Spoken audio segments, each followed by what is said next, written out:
வன்புலி தோலினை பொன்னிடை மீதினில் போர்த்திய பரமேசா,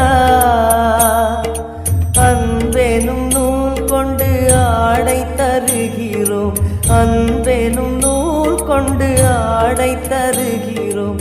அணிந்திடு அரவிந்தமே எங்கள் அருணாச்சல சிவமே.